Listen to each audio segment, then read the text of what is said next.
So you're looking to boost your English speaking skills, Yeah. right? And you want to do it effectively, get straight to the practical stuff you can actually use. Yeah, skip the endless grammar drills for a bit. Exactly. Well, you've come to the right place. This deep dive is all about that. Daily English questions and answers for speaking practice. Precisely. We're aiming to give you a kind of shortcut here, focusing on simple, everyday questions that can seriously boost your confidence and just make speaking feel more natural. Our mission then is to unpack why these work so well. We've been digging into an episode of the Fluent Talk Speak English Daily podcast. Right, the one with Emma, the learner, and Ryan, the English coach. They had some great insights. They really did. And the best part, you don't necessarily need a teacher right beside you for this. You Yeah. can actually start using these questions yourself today. And it's surprisingly efficient, this approach. Yeah. Because questions, well, they're the engine of conversation, aren't they? Okay, so let's get into that.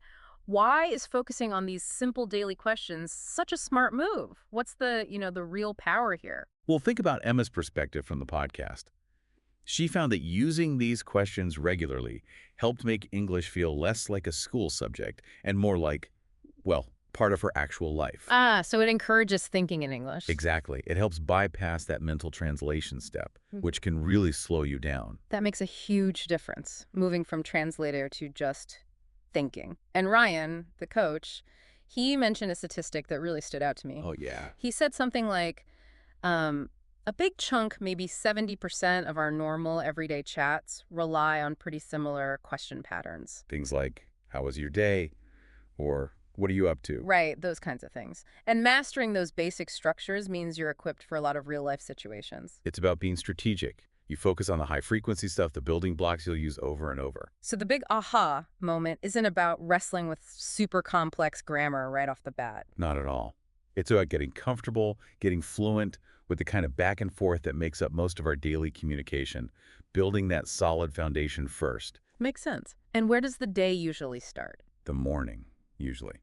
So that's a great place to start practicing. Okay, let's kick things off with some morning questions Ryan and Emma talked about. First one's pretty simple. What time did you wake up today? Yeah, and Emma's answer was so relatable. She said, I woke up at 7:30 a.m. I usually set my alarm for 7, but I hit snooze a couple of times. Ha! We've all done that. It feels very normal, not like a test answer. Totally. To the next question, what's the first thing you do in the morning? And Emma admitted, the first thing I do is check my phone, though I know that's a bad habit. Then I brush my teeth and make some coffee. Again, just a simple, honest routine. Right. And Ryan suggested a good follow-up, something natural to ask next. What do you usually have for breakfast? With an example like, I usually have eggs and toast, but today I just had a banana. Simple stuff. And what's great, as Emma mentioned, is how easy these are to practice by yourself. Yeah, she even suggested talking to yourself in the mirror, which sounds a bit funny, but hey, it's a judgment-free zone. Exactly. It just shows how you can take control of your own learning, practice speaking without needing anyone else right there. It's very practical. Okay, so that's the morning covered. But then, as the day goes on, you run into people, you have those small talk moments. Absolutely. At work, school, waiting for coffee, those little interactions are surprisingly important. And they often start with really basic questions, like the classic, how's your day going? So common, right? And useful to have a couple of ready answers. Yeah, the podcast gave examples like, not bad, just busy with work, or maybe, it's going great, thanks for asking. Just simple, natural responses. Another really common one, especially when you first meet someone, is, what do you do? Which, as Ryan clarified, usually just means, what's your job, in that kind of casual chat. Right. And you can answer, I work as graphic designer, or maybe I'm a student majoring in business. Straightforward. Then there are questions that help you connect a bit more, find common ground, like, what do you like to do in your free time? That's a great one for actually building rapport, for making a friend. Definitely. And Emma's examples were things like, I like watching movies and going for long walks, or I enjoy reading and playing the guitar. It gives people a little window into who you are. And the key takeaway here, something Emma really noticed, is that in these everyday chats, just speaking clearly and naturally is way more important than perfect grammar. Yeah, it's about communication, not showing off complex sentences, just getting your point across comfortably. Exactly. All right, so we've started the day, handled some small talk. What about winding down? Ryan and Emma also talked about evening reflection questions. Yeah, and these are interesting because they're good for English practice and just, well, reflecting on your day. A really nice one Emma mentioned was, what was the best part of your day? I like that. It encourages you to focus on something positive. The examples were simple too, like the best part was having lunch with my friend, or I really enjoyed my English class today. Very personal, very real. Then they also suggested asking, did anything stressful happen today? Which sounds a bit negative, but Ryan's point was that it helps you practice talking about challenges or emotions in English. Right. You might say, yes, I had a technical issue at work and it took hours to fix, or just not really, it was a calm day. hmm It expands your vocabulary for describing experiences. And the last evening one they covered, what are your plans for tomorrow? Super useful, that one. Yeah, for planning in your head, but also just for conversation. Exactly.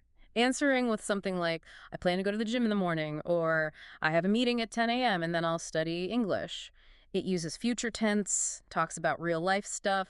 So we've got this great set of questions now covering the whole day, but just knowing the questions isn't enough, is it? You have to Mm. actually use them. Right. And that's where Ryan's practical tips from the podcast come in. They're really actionable. Okay, what was the first one?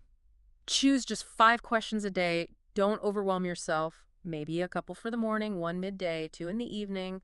Totally manageable. Makes sense. Break it down. And his second tip is crucial. You have to speak the answers out loud. Ah, yes. Not just thinking them. Exactly. Thinking it is silent, but speaking uses different muscles, builds that verbal fluency. You need to actually say the words. Get your mouth used to forming the sounds. Okay, And what else? tip 3 builds on that.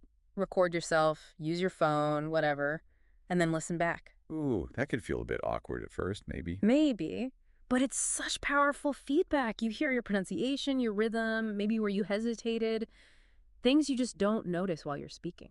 That's a really good point, self-correction. Okay, tip 4. Connect with others. Use a language partner. Maybe find someone on an app like Hello Talk. Actually use the questions in a real short conversation. Right, put it into practice with another person. That definitely builds confidence. Those apps can be great for finding people to chat with. For sure. And his last big tip, the fifth one, was about making it a habit. Ah, the consistency point. Yes. He used the analogy of brushing your teeth. It's just something you do every day, automatically, as part of your routine. That analogy really hits home, doesn't it? It reframes it from studying to just part of your daily life. Exactly. And related to that, Emma shared some really encouraging words. Basically, don't worry about mistakes. Yeah, that's vital. Perfection isn't the goal, especially at the start. Fluency comes from practice, from making those mistakes and learning from them. For sure. Ryan summed it up perfectly. Mhm. Make English part of your routine, not just a separate study plan. Weave it in. So wrapping this up, what we've done in this deep dive, drawing from Emma and Ryan's chat on Fluent Talk, is equip you with these really practical, everyday English questions. These aren't abstract theories, they're the actual tools you use for daily communication. Right, and just think, as you go about your day, how powerful it could be to consciously use even a few of these. Ask yourself, answer out loud. Yeah, imagine the cumulative effect over weeks or months. You might start noticing those conversational patterns everywhere, understanding the flow much better. It compounds. Yeah. And this is really just scratching the surface. There's always more to explore, more ways to improve. We'll definitely bring you more insights in future deep dives. Absolutely. So maybe leave you with this thought. How could this simple habit of asking and answering daily questions not just boost your English, but also maybe improve how you connect with people, how you understand their day-to-day lives, something to mull over?